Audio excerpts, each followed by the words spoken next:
When people hear the word panda, they usually think of one thing. Cute. Big eyes. Round face. Cuteness overloaded. But in English, panda is more than just an animal. It shows up in everyday expressions, modern slang, and even international politics. Let's start with a very common one. Panda eyes.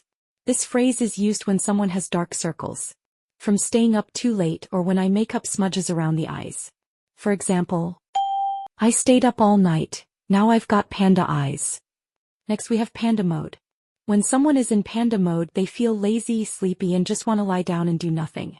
You might hear someone say, after lunch, I'm officially in panda mode. You may also hear people say, live the panda life. This is casual slang, not a dictionary phrase, but native speakers understand it immediately. People often say, honestly, I just want to live the panda life.